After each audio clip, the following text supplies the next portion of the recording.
So here are all of my casual teaching things. I've got the box to keep everything in. These are my free resources that I bound not that long ago. Another book that I think is pretty good. Then I have separated my things into senior and junior. This is what I'll be taking to school this week. A little set of pens, and that's all my extra resources. Now let's start with this one. This is my biggest file, and is my class worksheets file. Now my class worksheets is where I have class sets of things. So we'll start here. This is just a while you were out sheet. Sometimes if I forget this, I just write it on a piece of paper, but I just printed that offline free somewhere. I don't pay for things. I try and find as many free things and just make do. Then here is a book that I've chopped up, a writing book, and it's just got line pages in case we can't find their books, or I don't want to. I know some teachers are a lot more organised than I am, so I don't want to ruin what they have going on. So one of the things that I love doing is buying books secondhand and cutting them up. So, you know, the Excel books or school zone books that you get from Kmart. I buy them at secondhand shops and I just cut them up. This one is full of fast finishes, so they can choose those things. And these ones are all the books. So I'll have the grade and the number of copies, and each sleeve will be a different one. So when I need to go and teach, I'll come to here, figure out which grade I'm teaching, and pick one. If I don't have a class set, then I will photocopy. But I try and use these up first, like not ticking the school off by using their photocopier. As you'll notice in these sets, they don't match. So I really like that. The kids can't look at each other's work. They're kind of required to think differently, think outside the box. And I really like that. Now, I used to be a kindergarten teacher, so I've got a whole heap of kindergarten things, and the same thing. Just got the number of sheets that are in there. And yeah. So these are all from my past teaching experience that I may not have had time to complete or do, and we're just going to get thrown out. I also, if I find worksheets, sometimes I can put them in there. So that is my everything's ready to go folder. Now let's get started on these ones. So this is my favourite, this one here. So I recently subscribed to Twinkle and TeachStarter, and I love them all. Oh my gosh, it's just changed my teaching life. So I've thrown out a lot of my resources. These are free ones that I've found really helpful for what I'm currently teaching, or what I teach a lot of. So I just took them to Officeworks, printed them all off, and had them bound. And what I've been doing is, because I had them heat bound, I've just been pulling the pages out as I need them. But this way, they're all together. This term, this is what I'm currently looking at and what I'm enjoying teaching. That's something I made. This is a really old Blackline Masters. I just love these. If you don't have any, there's some that are so incredibly outdated, which I don't choose to use, but I love things that have got multiple topics. A word search, which I love, and then word banks. And I like to have it as a whole completed task. So within the session or the day, I'll get them to draft it as well as publish it. And then if we have extra time, we'll be doing things with the spelling. So that's something that I really like. There's heaps of different things like that. Now, these two are all that remains of all of my uni stuff and all of my teaching stuff. This is it. So I've got kindergarten to year 2, and year 3 to year 6. So let's start with the kindergarten to year 2. This book will need copying, so there won't be class sets in here. I just know that. So I've got my collection of year 1, year 2, year 1 and 2, and that's year 2. That's a mix of English and math things if I get really stuck. That's where I keep them. We are learning 2. This is from Sparklebox, another one. It's a good one. So all those, you know how you find those random sheets that you just really like or thought, wow, that was a really good lesson. Well, I've just kept them and I've put them in here. If they get used, they get used. If not, then that's okay. And I've separated it into English, juniors. So we've got sight word stuff, English. This one is less organised. These are all just different things that I've found over the year. Class set. So if I've got resources that I want returned, like these ones, I want them back at the end of the day. So they go in here. I've also put little instructions. It doesn't have to be perfect, just handwritten. And trying to do some open-ended things. Blah, blah, blah. Here's another set of resources that I had that can be useful. And so I've got things like this as well.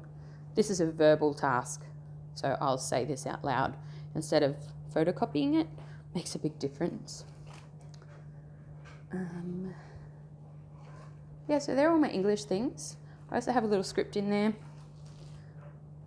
if we happen to get adventurous, which I think I wrote that one in uni. Oh, goodness knows. All right, then I've got maths. My math one in here is a little bit, there's not much going on in here because I like to do lots of dice games, but very basic. I had some worksheets from casual teaching that I was going to throw in the bin, but I thought, oh, you know, I'll use them, and a game that I found on Twinkle. So this is a really helpful one. I would bring this folder with me if I knew I was teaching for a week or 2 weeks. Or if I had a few day block, that's what I'd bring. Let's have a look at the senior one. Oh my gosh, it's so pretty. This is what I've been doing today. So here we are, stage 2 and stage 3. So this curriculum, I'm in Australia, I'm in New South Wales, and the curriculum that everything is based on has changed from when I started uni to now. So there's a mix of everything. I've just kind of put it into English and into math. So I made some different groups today. For English, I've got writing. So I've got the resources and then just sheets that could be photocopied. I've got some other ones in my little heat bound thing that's great. But I divided it up, comprehension and response. So then I've got those kinds of tasks. Oh, these are cool. This is from a professional development thing, but I love these different kinds of charts. I also really like the alphabet charts where you have to, kids write the alphabet and then they look for vocab from, you know, I've used it looking for vocab from a comprehension thing that they were reading. We did it this week looking at alliteration. Spelling. So at the start I have my resources, so just a bit of information about what the students are expected to know, and then lists of games before having all of the different open-ended worksheets. So I try and keep them, as you can see, you know, word find, that can be any grade. You know, even kindergarten could do that. Morse code. I try and have really open-ended things because you never know what you're going to be doing. Grammar and vocabulary, resources. Just because your brain sometimes goes numb when you're teaching and you get to a new place and you don't know where anything is, and so I like to have things on hand. These are just some simple things. Sometimes I can copy them onto the board if I don't have the right to print. And then my maths ones. So this is not complete, but it is clearly organised. My number is so abysmal that there's nothing in there. But I organise my activities based on number. There you go, some percentages and decimal stuff. Multiplication and division is part of that, but you just spend so much time teaching multiplication and division. I've got a little handwritten game, how to teach the lattice model. I love these things. Anything, and this is a game that I used when I was practical teaching, but I've just kept it. Math puzzle. And then if it gets lost, that's okay. It's fine. Measurement. I like to do problem solving tasks. So there's a few of these sheets. They open-ended with some suggestions, just in case I'm having a little brain fart. Shape and geometry. The same thing. So I've got they're already cut up into groups. I think I was even organised and had them on different coloured paper. So then when I get into the classroom, I'll explain the task, but it's written again there in case they weren't listening. And just divide up the envelopes with the different groups. Love these things. Kids, I've noticed that kids need more practice in using rulers and symmetry and rotational symmetry, all those kinds of things you don't normally have time for as a classroom teacher. As a casual, it's great to be able to come in and do that, help the kids master that skill within a day. And this, so important. I just have a whole heap of different nets. So these ones need to be copied, but you just get them anywhere on the internet. Math language, cross sections, volume, anything.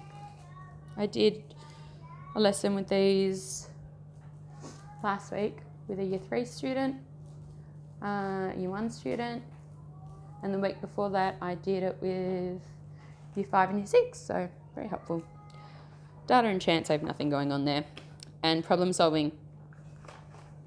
Love problem solving. I've actually also got a whole heap of individual questions cut, and they're on little cards, and so they'll come in here too.